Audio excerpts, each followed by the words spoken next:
What's up, everybody? This is D from Brooklyn. Happy Father's Day, and let's go take a look at the greenhouse update.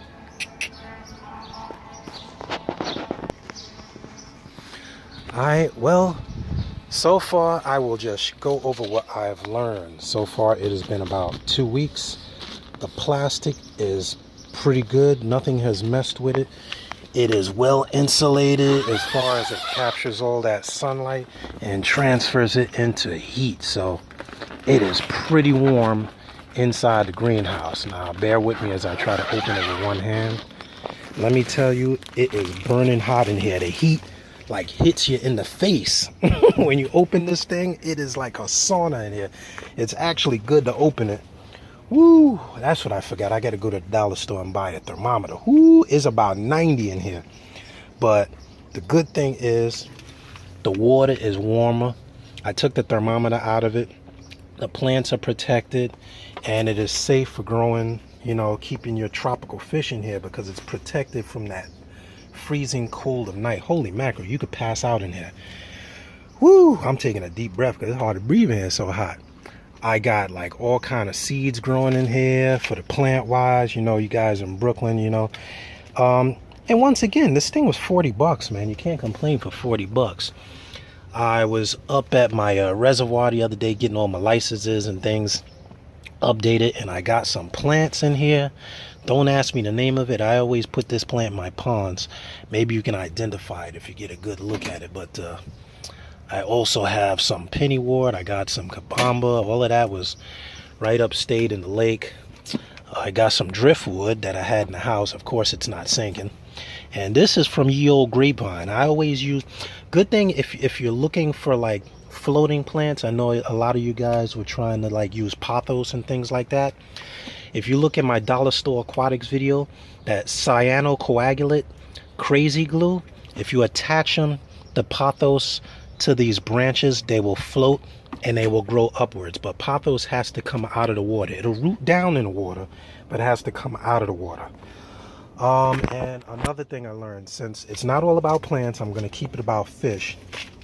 I'm going to put sand in one of these and leave the other one bare bottom, just because that sand is actually a good insulator. It keeps heat in. The plastic keeps heat in also. Like, I'm feeling this is actually warm. I'm letting a lot of the heat out because it's blazing hot in here.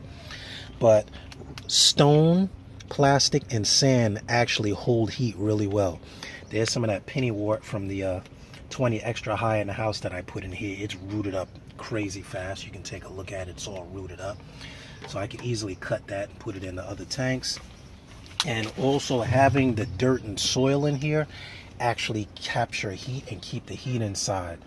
Now here's another thing for you guys that are starting like outdoor ponds. And what I noticed, if you have critters like squirrels, cats, here's what I learned. And I learned that I had this growing in my yard a long time, but if you grow mint around your plants, like mint is crazy fast grower, so you got to be careful where you grow it. But I always had a problem with things getting in here and digging it up, and someone told me mint is a natural bug repellent and animals don't like the smell of it. If you keep pots of mint around your pond and around your outdoor stuff, it tends to keep the cats and squirrels away. And it smells beautiful. This is chocolate mint. I cut some and I planted them in some smaller pots. So I'm going to cultivate this mint and put it around. Try it yourself. Let me know what you come out with. But ever since I did this, you can see I got wire on the top because squirrels, cats, everything used to dig this plant up all the time, every year. I got cilantro growing in there, if you can see. But most importantly, that mint. Since I put the mint in there, they have left it alone. I got some various herbs growing in here, but I'm going to get all my little pots. I'm going to get all these pots and fill them with mint. Now, if you put mint in the ground, it can be very, very evasive. So I wouldn't suggest putting it in the ground. But even if you put it in a pot, you could take it in. It's winter hardy. It'll come back every year. It's a really durable plant, but it has pretty much deterred the animals from messing with my stuff. So that's the one thing I learned. So back to the greenhouse. Now what I did also is I put wood around the edges of the greenhouse, not like anything was bothering them, but when something wants to mess with your stuff outside, I noticed it always starts from the edges or the sides. So this is like a deterrent, and it has been really, really nice. Now, it's not the biggest greenhouse in the world, but for 2 weeks it's been doing good. We've had rain, we've had everything, and it's been doing really well. So I would definitely recommend, for 40 bucks you can't go wrong. Even if it falls apart in like 2 years, it's really excellent for keeping your plants and things out on it, and having your container ponds in it. Now, what I would do maybe next year, I'm not going to do it now because I already got things going. You could get a little plywood and make a frame going straight across and get one big Rubbermaid 30-gallon and have your pond in here and have plants on top instead of having the smaller container ponds. But these are about 30 gallons or so, if I'm not mistaken. I know they had the size on them at one time. 18 gallons, there you go, 18 gallons. So these are 20 gallons a piece. More than enough to grow your dwarf pistos and things like that, which is another reason I wanted to check the insulative properties of this greenhouse. It is burning hot in here. One thing you don't want to do is stay in here by yourself too long, because you'll pass out. Ooh, just coming in here again, I'm gasping for air. Another thing that I did is, what did I mix? I mixed a bug deterrent. You don't want to put it over the water, but too many mosquitoes or ants get in, which is not a good bad thing, because ants get in a pond, you know, they become food.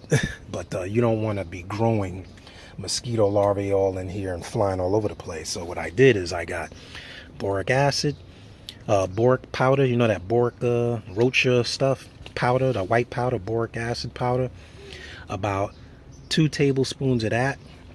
I got about a half a cup of sugar and some honey, and I mixed it up here, and as you can see, definite bug deterrent. I had ants getting in here the other day, as my daughter pointed out. Guess what? No ants now, not even a trace.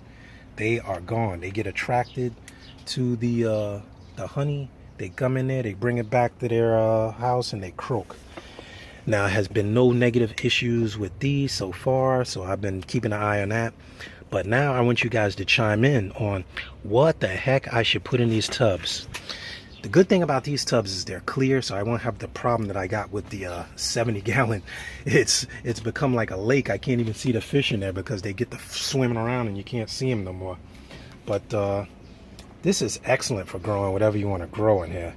And it's pretty. It's pretty. It's a nice addition to your yard. It's not too big. Doesn't take up too much space. I got it in this corner. It's a little bit over about 5 feet. It's about 6 feet high. It's nice, decorative.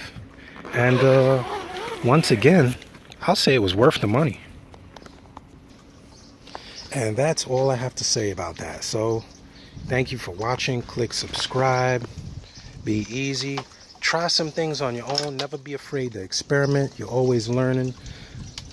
Only thing to fear is fear itself and the fear of not trying. So thank you for watching. Give me a thumbs up. And happy Father's Day, everybody. This is D checking out. See ya.